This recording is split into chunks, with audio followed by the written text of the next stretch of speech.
மழையில் நனைகிறது இது ஒரு ஜாலியாக தான் இருக்குது இல்லை? பெங்கல் புயல் தூக்குது ஆளே தூக்குது. இடம் கொஞ்சம் டேஞ்சரான இடம் தான், அதனால கட்டி பண்ணி வண்டியிலே உட்காருங்க மேலே.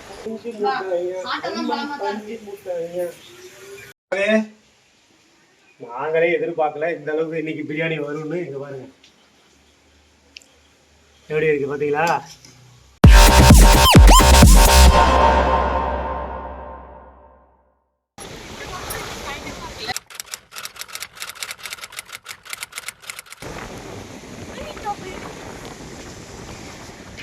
இந்த ஃபோன் வாங்கி முதல் வீடியோவே நீங்கள் தான், உங்களை தான் எடுக்கிறேன், பார்த்துக்க. என்னம்மா பார்க்குற?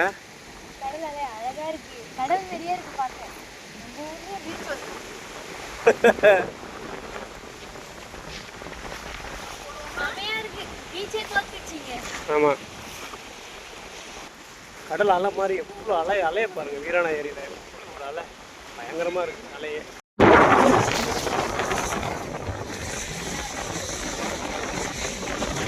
மழையில் நனைகிறது இது ஒரு ஜாலியாக தான் இருக்குது.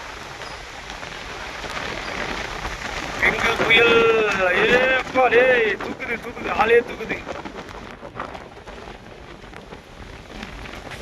ஆளே தூக்குது காற்று. இடம் கொஞ்சம் டேஞ்சரான இடம் தான், அதனால கட்டி பண்ணி வண்டியிலே உட்காருங்க மேலே. நம்ம லால்பட்டிக்கு போவோம் ஃபர்ஸ்ட்.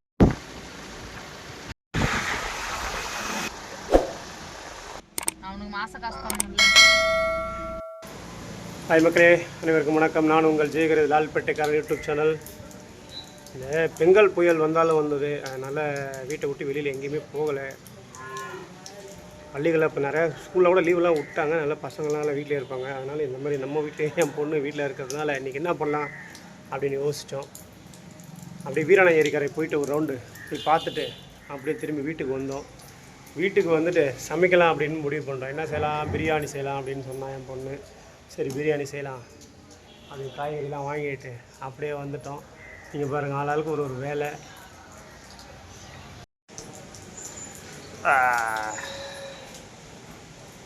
என்ன பண்ணுறீங்க?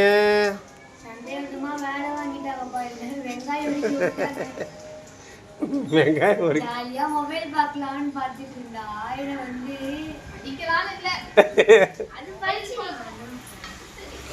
கேட்டிங்களா? மொபைல் பார்க்கலான்னு இருந்தாலாம், அவளை வந்து இப்போ வெங்காயம் உருக்கி விட்டாச்சு. வாங்க, அந்த வீடியோ நல்லாயிருக்கும்னு நினைக்கிறேன். ஏன்னா ஃபுல்லாகவே ஃபன் தான், family fun. Biryani with family fun எப்படி சமைக்கிறோன்னு பார்ப்போம் இன்றைக்கி. என்ன எப்போ பார்த்தாலுமே வந்து கேஸ்லேயே சமைச்சு இந்த வாட்டி விறகு அடுப்பு இருக்குது, அதை சரி பண்ணி வச்சு அந்த கட்டி நல்லா பெரிய கத்தி எடுத்துக்கிட்டு என்ன டப்பா இருக்கும் பாரு.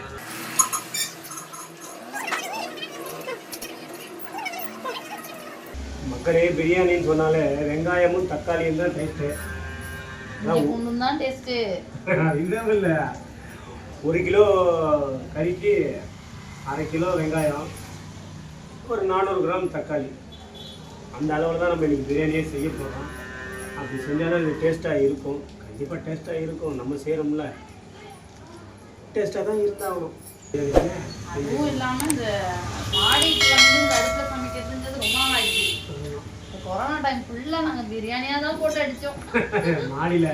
பிரியாணி, சிக்கன் பிரியாணி, மீன் பிரியாணி. ஆனால் அப்போல்லாம் யூடியூப்பில் இதெல்லாம் போடணும்னு தோணுன்னா ஒரு வேளை டெய்லி பிரியாணி தான் ஒரு வருஷம் ஜாலியாக இருக்கும். இப்படி வந்துடும் எல்லாத்தையும் எடுத்துக்கிட்டு மாடியில் வந்து உட்காந்துட்டு அழகாக சமைச்சிக்கிட்டு இங்கே வந்து பிரியாணி நாங்கள் செஞ்சுக்கிட்டா நல்லா ஜாலியாக இருந்தது.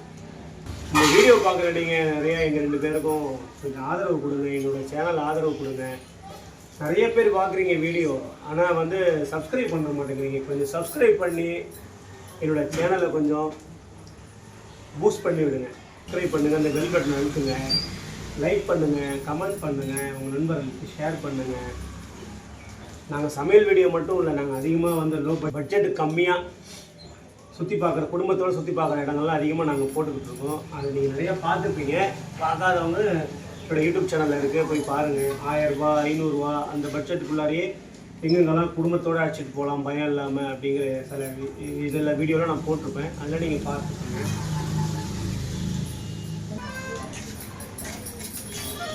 வெங்காயம் என்ன பூண்டை இவ்வளோ பூண்டு இருக்கு? 1/4 கிலோ அது. இன்னும் இருக்கு பொரிக்கணும் அதில். அம்மா நீங்கள் என்ன பண்ணுறீங்க மாதிரி? ஃபர்ஸ்ட் என்னன்னா வெங்காயத்தை ஒடிக்கி விட்டாங்க, இப்போ புதினா வாங்கி விட்டாங்க.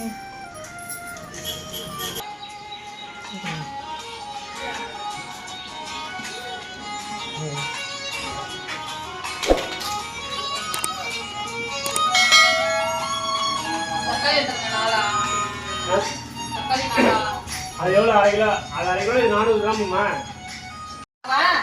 மேல ஏதாவது கவர் இருந்தா ஏய் இந்த ரைட் ஆஃப் போட்டு பண்ணடே. இந்த வந்து அந்த முதல் சுவிட்ச் ஆஃப் பண்ணு. அது முதல்ல அந்த தட்டுல மக்களே இது வரைக்கும் பிரியாணிக்கு தேவையான காய்கறி வெட்டுற வீடியோவை பார்த்துருப்பீங்க. இதுக்கு மேலே நம்ம என்னென்ன பண்ண போகிறோம், அடுப்பை கொண்டு வந்து இங்கே வச்சு சமைக்க போகிறோம். அதுக்கு முன்னாடி நம்ம காய்கறியெல்லாம் வெட்டி வச்சோம் இல்லையா, அதை பாருங்க. வாங்க வாங்க வாங்க.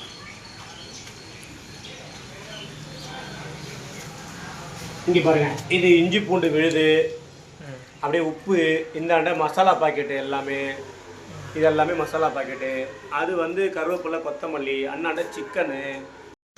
இங்கே பாருங்கள் வெங்காயம், அதாவது 1 கிலோ அரிசிக்கு 1/2 கிலோ வெங்காயம் வெட்டியிருக்கேன், 400 கிராம் தக்காளி வெட்டியிருக்கேன், மீதி இஞ்சி பூண்டு பேஸ்ட் எல்லாத்தையும் பார்த்துட்டீங்க. இவ்வளோ தான் இதில் இருக்கிற இன்க்ரீடியன்ட்ஸ் எல்லாமே இது இவ்வளோ தான், இவ்வளோ ஜாமான் தான். இதை வச்சு தான் இனிமேல் இப்போ நம்ம ஆரம்பிக்க போகிறோம். முதல்ல அடுப்பு முதல்ல 10 மணி போய் 1:30 ஆகி போச்சு. இதுக்கு மேலே ஏதாவது பசி தாங்க மாட்டாங்க. கரெக்டாக 1 மணி நேரத்தில் நம்ம வந்து சாப்பாடை முடிச்சாகும், வேறு வழியே இல்லை. வாங்க போகலாம். புரிஞ்சுதா? எனக்காக நான் சொல்லலாம், உனக்காக சொல்கிறேன்.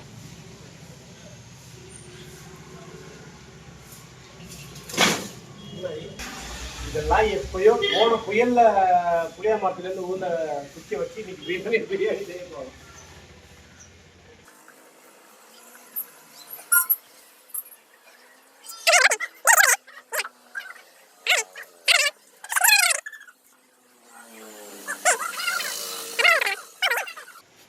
மக்களே, நம்ம ஒன்றும் பெரிய பண்டாரிலாம் கிடையாது. அந்த துபாயில் நம்ம புகாரி பாய் செய்கிறாரு பிரியாணி, அவர் பொண்ணுக்கு செஞ்சு கொடுத்தாரு பாருங்க. அதை பார்த்தா நீங்கள் நான் செய்ய போகிறேன். புகாரி பாய் போஸ்ட் இந்த வீடியோ உங்கள் கண்ணில் பட்டுச்சுன்னா நான் ரொம்ப சந்தோஷப்படுவேன். ஏன்னா நீங்கள் எப்படி உங்கள் பொண்ணுக்கு செஞ்சு கொடுத்தீங்களோ அதே மாதிரி நீங்கள் நான் செய்ய போகிறேன்.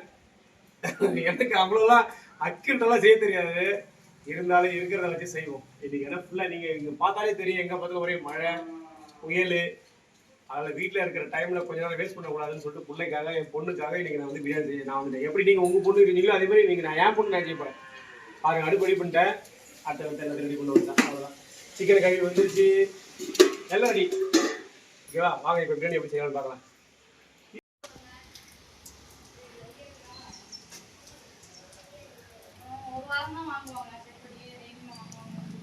தட்டை பொறுமையா கீழே வச்சுட்டு தட்டை பொறுமையா கீழே வச்சுட்டு சட்டியை கொடுக்கணும்.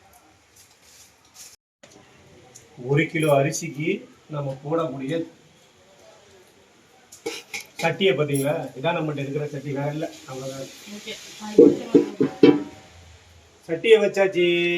இப்போ என்ன பண்ண போகிறோம், அடுத்தது எண்ணெயை ஊற்ற போகிறோம். 1 ஸ்பூன் நெய். தண்ணி தான் ஊற்றும். ஏன்னா பிரியாணிக்கு வந்து முக்கியமாக சைடிஷ் எதுவும் இல்லாமல் நம்ம செய்கிறோன்னா 65 இருக்கணும்ல. அதனால் எல்லா மசாலாவையும் போட்டு கொஞ்ச நேரம் இதை ஊற வச்சு அப்படியே பிரியாணி ரெடி ஆனதுக்கப்புறம் இதை அப்படியே எண்ணெய் சட்டியில் போட்டு வறுத்து எடுக்கும். சுவையான ஜிட்டி பை ரெடி.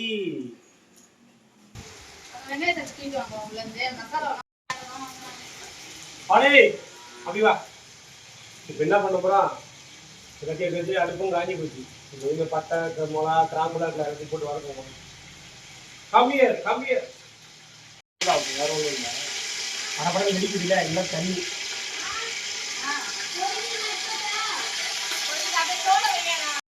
இப்போ நம்ம பண்ணுறோம்.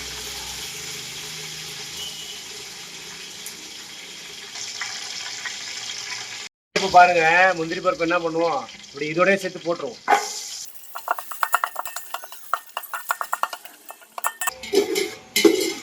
மக்களே, அது கொஞ்சம் நேரம் போட்டாச்சு. அது வந்து ஓரளவுக்கு இது பண்ணியாச்சு. அடுப்பில் போட்டு கொஞ்சம் நேரம் இது பண்ணிட்டோம். அடுத்தது நம்ம என்ன பண்ணுறோம், வெங்காயத்தை மட்டும் போகிறோம்.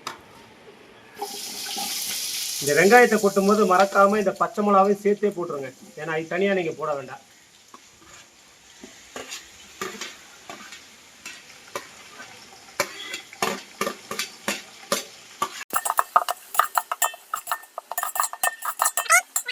ஆல்பேட்டை கரண்ட் யூடியூப் சேனலில் முழுக்க என் இஸ்லாமிய சொந்தங்கள் தான் அதிகமாக இருப்பாங்க, எனக்கு நல்லாவே தெரியும். உங்களுக்கு தெரியாத விஷயம் ஒன்று, எனக்கு பிரியாணியில் என்ன ஒன்றும் பெருசாலாம் வந்துட போகிறதில்ல, எனக்கு தெரிய போகிறதில்ல. இதில் ஏதாவது தப்பு பண்ணியிருந்தா எனக்கு என்னன்றது கமெண்ட்டில் சொல்லுங்கள். ஏன்னா நான் நிறைய செஞ்சுருக்கேன், பார்த்துருக்கேன், நிறைய ஃபங்க்ஷன், நிறையா பேர் வீட்டுக்கு போயிருக்கேன், வீடியோ எடுக்க போயிருக்கேன். அதில் ஒவ்வொரு பண்டாரியும் ஒவ்வொரு வித ஸ்டைலில் பண்ணுறாங்க. அதை கலவையை நான் ஒன்று ரெடி பண்ணி நான் ஒரு ப்ரிப்ரேஷனில் ஒன்று பண்ணுறேன். இதில் உங்களுக்கு பிடிச்சிருந்தா அதை பிடிச்சிருக்குன்னு கமெண்டில் சொல்லுங்கள். வேறு எப்படிலாம் பண்ணலாங்கிற ஐடியாவையும் இந்த வீடியோவை பார்த்துக்கிட்டு இருந்தீங்க. மறக்காமல் இந்த நிறையாவது கமெண்டில் வாங்க. குருநாதா எங்கே இருக்கீங்க குருநாதா? எல்லாரும் வாங்க, கமெண்டில் வாங்க. இதெல்லாம் இது ஃப்ரை ஆகிடுச்சு. இதுமா இது முந்திரி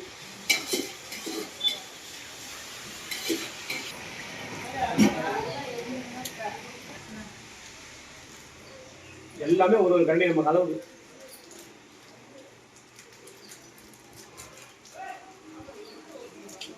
மஞ்சத்தூள் அது கொஞ்சமா, மிளகு நல்ல மிளகு இப்போ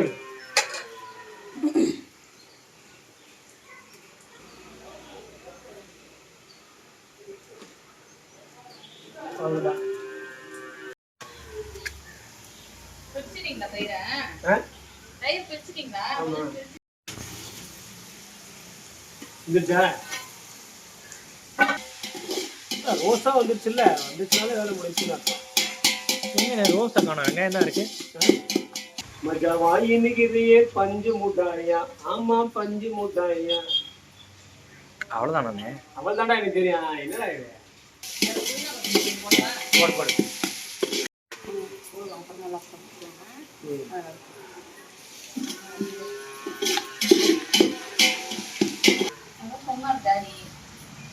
அந்த குட்டியை கொண்டு போய் ஓனர்ட்டே கொடுத்துட்டாங்க. அது வேற வாங்கி உங்க டாடி இங்க மாட்டுல மாடியில வச்சு வளர்க்கறாரு. இருக்கிறத வளர்க்கவே இங்க முடியல. மஜாவா இதுக்கு பஞ்சு முட்டாயா. ஆமா பஞ்சு முட்டாயா. தக்காளி போடுங்க. போலாமா? அப்புறம் தக்காளி போட இஞ்சி பூண்டு பேஸ்ட் போடணும். போடுங்க. அப்படியே இஞ்சி பூண்டு பேஸ்ட் போடணும். எங்க இருக்கு? பெரிய ஸ்பூன். இப்படியே காட்டுப்பா. என்ன காட்டு? இங்க பாருங்க. எப்பயுமே பிரியாணி செய்யும்போது வெங்காயம் வதங்கிடுச்சு, நல்லா வதங்கிடுச்சு. அது நல்லா ரோஸ் கலர், நல்லா ரோஸ் கலர்ல தெரியும் இல்லையா? அதுக்கப்புறம் என்ன பண்ணணும், உடனே தக்காளி போடணும். தக்காளி போடுறதுக்கு பதிலாக இஞ்சி பூண்டு பேஸ்ட்டு போடணும். ஒரு 250 கிராம். 1 கிலோவுக்கு 150லேருந்து 200 கிராம் அவ்வளோ போடலாம். போதுமா? இன்னும் போடலாம்.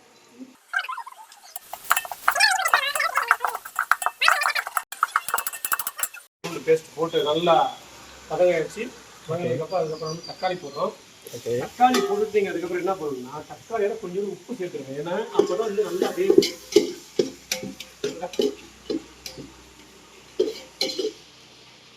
கொஞ்சோண்டு உப்பு போட்டால் தான் அது நல்லா வேகும். தண்ணி கொஞ்சம் ஊற்றுறோம்னா அடி பிடிக்காம இருக்கிறதுனால கொஞ்சம் தண்ணி வச்சுக்கணும். கொஞ்சம் ஊற்றுங்க.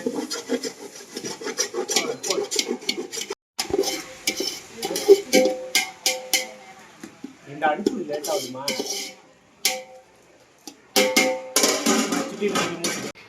தாயில்லாமல் நான் இல்லை, தானே எதுவும் நடப்பதில்லை, எனக்கு ஒரு தாய் அங்க இருக்கிறாள்.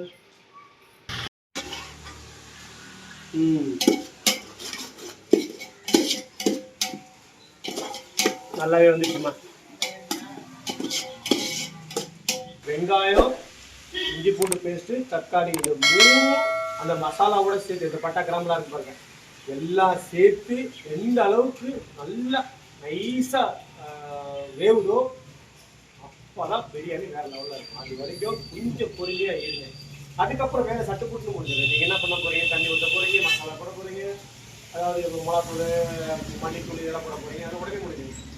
அதுக்கு முன்னாடி எடுத்து கொஞ்சம் ப்ராசஸ் அதுதான் ரொம்ப முக்கியம். அதாவது என்னன்னா வெங்காயம் தக்காளி நல்லா வதங்கினாக்கா பிரியாணியாக இருக்கும். இல்லைன்னா இருக்காது. எனக்கு யார் சொன்னதுன்னா ஜப்பார் பாய் சொன்னார். ஜப்பார் பாய் வீடியோவில் சொன்னார். அதான் நான் பார்த்து நான் ஃபாலோ பண்ணுறேன். அது இல்லாமல் நம்ம வேலூர் நம்ம தாடி பாய் இருக்காரு, அவருக்கு விதவிதமாக ஏதோ சொல்லுவார். அவரையும் பார்த்துட்டாங்க. இங்கே பாஸ் சொல்லுங்கண்ணே. சுதாஸ் விலாக்ஸ். மக்களே, நம்ம லால்பேட்டைக்காரன் யூடியூப் சேனலோட அடுத்த பரிமாணமாக நல்லா பார்த்துங்க, சுதாஸ் விலாக்ஸ்னு ஒன்று கிரியேட் பண்ண போகிறேன். அதில் நீங்கள் பார்த்தீங்கன்னா என்னோடய மனைவி என்னெல்லாம் சமைக்கிறாளோ அந்த விட்டு இந்த வீடியோ வரப்போகுது. அதனால் மறக்காமல் சுதாஸ் விலாக்ஸை எல்லாரும் சப்ஸ்கிரைப் பண்ணுங்கள், மறக்காமல் லைக் பண்ணுங்கள், கமெண்ட் பண்ணுங்கள், உங்கள் வீட்டம்மாங்களுக்கு மறக்காமல் ஷேர் பண்ணுங்கள். ஏன்னா இவங்க பண்ணுற ஒவ்வொன்றும் சுத்தமாக செம்ம டேஸ்ட்டாக எல்லாமே பண்ணுவாங்க. எனக்கு நான் கேரண்டியாக சொல்கிறேன், 21 வருஷம் வாழ்ந்துருக்கு, எனக்கு தெரியாதா? அதுக்காக நான் சொல்ல வரேன். சரிங்களா? அதனால் அந்த சேனல்லாம் மறக்காமல் சப்ஸ்கிரைப் பண்ணுங்கள், லைக் பண்ணுங்கள், கமெண்ட் பண்ணுங்கள். தேங்க்யூ. மசாலா என்ன மசாலா போட்டிருக்கோம் இந்த வீடியோலே பார்த்துருப்பீங்க. கரம் மசாலா, பிரியாணி மசாலா, நம்ம தனியாத்தூள், மிளகுத்தூள் எல்லாமே தனித்தனியாக வச்சுருக்கோம். எல்லாத்தையும் ஒரு ஸ்பூன் தான், ரொம்ப அதிகமாக போட்டோம். எல்லாத்துலேயும் ஒரு ஸ்பூன் மட்டும் போட்டு கொட்டுறோம். கொட்டி பிரியாணி பண்ணும்போது மறக்காமல் தயிர் சேருங்க. அப்போதான் வந்து அந்த சிக்கனோட ஸ்மெல்லு வராமல் வேறு லெவலில் நல்லா டேஸ்ட்டாக இருக்கும். ரெண்டாவது எல்லாத்தோட இந்த தயிர் போட்டிங்கன்னா அந்த சிக்கன் வந்து சாஃப்டாகவும் கொடுக்கும். அதனால் இப்போ நம்ம வந்து 1 கிலோவுக்கு அட்லீஸ்ட் 100 கிராமாவது நம்ம போடணும். இந்த அளவுக்கு போட்டிங்கன்னா தான் இது நல்லா இருக்கும். ஓகே, இப்போ நல்லா கிளறிட்டுவாங்க.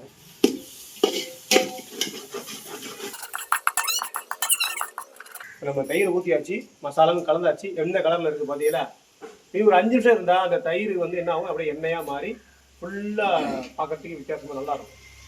மக்கள் இதுக்கு இடையில சின்ன எலுமிச்சம்பழம் ரெண்டு எலுமிச்சம்பழம் நம்ம பொழியணும். எதுக்கு இந்த எலுமிச்சம்பழம் பொழியணும்னா நமக்கு வந்து கறியும் நல்லா வேகும்.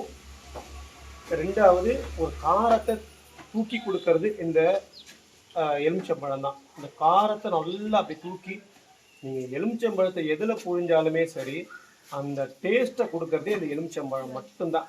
நீங்கள் என்ன தான் சமைச்சாலும் சரி, கொண்டாலும் சரி, அந்த சமையல் டேஸ்ட்டாக இருக்கா அப்படின்னு நீங்கள் தெரிஞ்சுக்கணும்னா அதுக்கு மேலே 2 சொட்டு இந்த எலுமிச்சம்பழத்தை புழிஞ்சுக்குவேன், அம்மா டேஸ்ட்டாக இருக்கும்.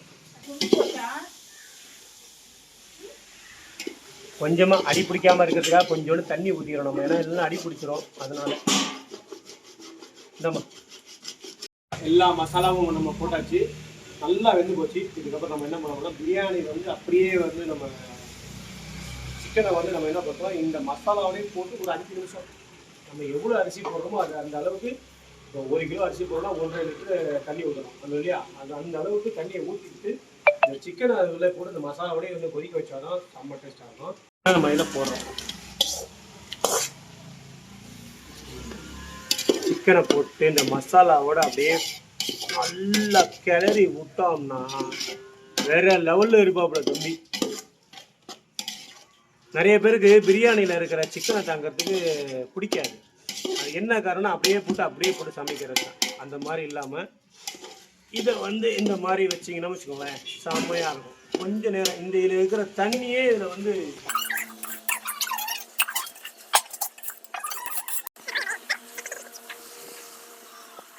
ஜப்பான் என்ன சொன்னார், அதாவது பிரியாணி செய்கிறோன்னா அதில் வந்து காரமும் உப்பும் இந்த தொண்டையை வந்து அப்படியே பிடிக்கணுமா, அந்த அளவுக்கு அவர் சொன்னார்.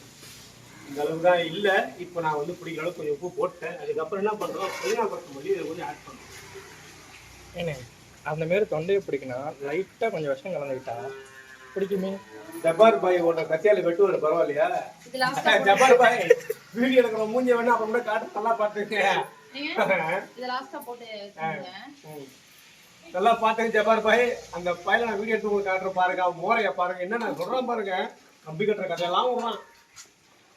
நீங்கள் தானே சொன்னீங்க தொண்டையை கவ்வணுன்னு. 1 கிலோ அரிசியை போட்டு பிரியாணி செய்யறதே கஷ்டமா இருக்குது. ஜப்பார் பாய் நீங்க எப்படி தான் பண்றீங்க? 2000 கிலோ 3000 கிலோ 4000 டன் கணக்குல உண்மையிலே ஜப்பார் பாய் சூப்பர். வேலை செஞ்சுக்கிட்டு இருக்கேன், இன்னும் முடியிற கண்டிஷன்ல இருக்கு. அரிசி போட போறேன், போட முடிஞ்ச பிரியாணி ரெடி, நல்லா வெந்துருச்சு. இங்க பாருங்க, தண்ணி நல்லா கொதிக்குது. கொதிக்கும் போது நம்ம என்ன பண்ண போறோம்னா இறக்கி வச்சிடணும். கறி கட்டணும். கறி நல்லா வெந்திருக்கு இல்லையா? கறியை பார்த்தா கறி நல்லா வெந்து போச்சு. இப்போ நம்ம வந்து அந்த அரிசியை போட்டோம்னா கறியோடு சேர்ந்து அதுவும் நல்லா டேஸ்ட்டாக இருக்கும். ஸோ அரிசியே இதில் கொட்டணும். இப்போ முனையில் அப்படி கொட்டணும், அப்படி சைடில் கொட்டணும், இப்படி சைடில் கொட்டணும், அப்படியே கொஞ்சம் கீழே கொட்டணும், இங்கே சைடில் கொட்டணும், அப்படி கொட்டணும். வாழ்க்கைன்னா சில அடிகள் விழுத்தாண்டா செய்யும் தம்பி செய்யும். ஒரே ஒரு வாட்டி நீங்க இப்படி கிண்டிக்கலாம், அதுக்கப்புறம் கிண்டுனீங்கன்னா அரிசி உடைய ஆரம்பிச்சிடும். அதனால ஒரே வாட்டி கிண்டிட்டு அப்படியே தூக்கி மூடிட்டீங்கன்னா ஒரு வேலை ஒரு 10 நிமிஷம் வெயிட் பண்ணினா போதும்.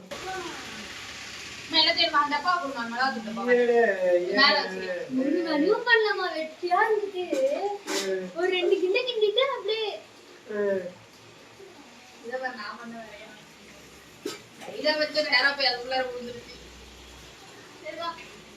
நாங்க போய் குச்சி பெக்கீர போறோம்.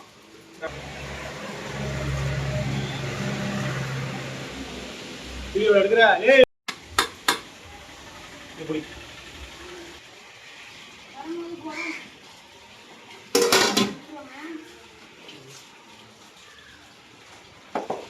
என்ன தெரிகிறது? வேற லெவல் டேஸ்ட்ரா மக்களே. எல்லாத்தையும் முடிச்சு நம்ம தம்மு போட்டோம். தம்மு போட்ட அந்த வீடியோ காட்டுப்பா. பார்த்தீங்களா இல்லையா? கீழே இருந்த அடுப்பை நெருப்பெல்லாம் தூக்கி அது மேலே தண்ணி வச்சு தண்ணி சுற்றி நெருப்பெல்லாம் வச்சாச்சு. இது ஒரு 10 நிமிஷம் அப்படி வச்சுட்டேன். வச்சதுக்கப்புறம் தான் இப்போ நம்ம வந்து என்ன பண்ண போகிறோம், துறக்க போகிறோம். இது எப்படி இருக்குன்னு எனக்கும் தெரியாது, எனக்கு எப்படி இருக்குன்னு எனக்கும் தெரியாது. பார்க்க போகிறோம். ஃபஸ்ட்டு தண்ணியை தூக்கி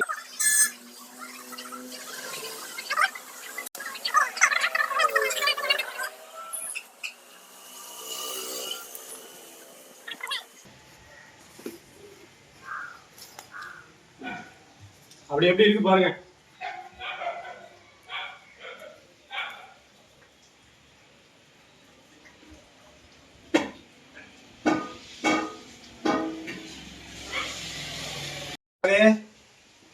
நாங்களே எதிர்பார்க்கல இந்த அளவுக்கு இன்னைக்கு பிரியாணி வரும்னு. இங்க பாருங்க எப்படி இருக்கு பாத்தீங்களா? அப்படியே செம்மையா இருக்கா. நாங்களே எதிர்பார்க்கலப்பா. உண்மையுமே வாசனையே நல்லா இருக்குண்ணே. சூப்பரா இருக்குல்ல?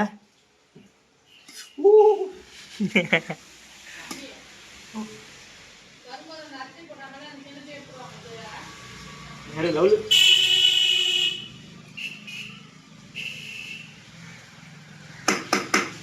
சூப்பர்.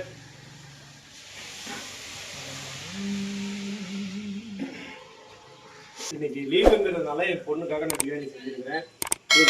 சொன்ன ஐடியாவில் செஞ்சுருக்கேன். உண்மையில டேஸ்ட் வேறு லெவலில் இருக்குது. காரத்துலேருந்து எல்லாமே கரெக்டாக இருக்குது. உப்பு காரம் எல்லாமே கரெக்டாக இருக்குது, ஈவனாக இருக்குது, சூப்பராக இருக்குது. சாப்பிட ரொம்ப பிடிச்சிருக்கு எனக்கு உண்மையிலே. அதுவும் அடுப்பில் செஞ்சது சூப்பராக இருக்குது. இந்த மாதிரி யாரெல்லாம் செஞ்சுருக்கீங்க, யாரெல்லாம் வீட்டில் வந்து அவங்க பிள்ளைங்களுக்காக செஞ்சுருக்கீங்க அப்படிங்கிறத கமெண்ட் பாக்ஸில் சொல்லுங்கள். நானும் கொஞ்சம் தெரிஞ்சுக்கிறேன். இப்போ நான் செஞ்ச இந்த விதத்திலே ஏதாவது சில மாற்றங்கள் இருந்திருக்கும், இல்லை தேவைப்பட்டிருக்கோம், ஆனால் நான் செய்யாமல் விட்டுருக்கலாம். அதெல்லாம் என்னென்ன அப்படிங்கிறத கமெண்டில் சொல்லுங்கள். ரொம்ப நன்றி. இன்னைய வீடியோ அவ்வளோதான். மீண்டும் உங்களை சந்திக்கிறேன். அதுவரை உங்கள் நண்பர் ஆர் ஜெய்கர், லால்பேட்டைக்காரன் யூடியூப் சேனல். மறக்காமல் என்னோட சேனலை சப்ஸ்கிரைப் பண்ணுங்கள், லைக் பண்ணுங்கள், கமெண்ட் பண்ணுங்கள், உங்கள் நண்பர்களுக்கு ஷேர் பண்ணிவிடுங்க. Bye, see you. மேலே வந்து நம்ம பிரியாணி பண்ணோம் இல்லையா, கீழே வந்து அவங்க வந்து 65 செஞ்சுருக்காங்க பாருங்கள். சூப்பரு. 65 செஞ்ச செஃப் இவங்க தான்.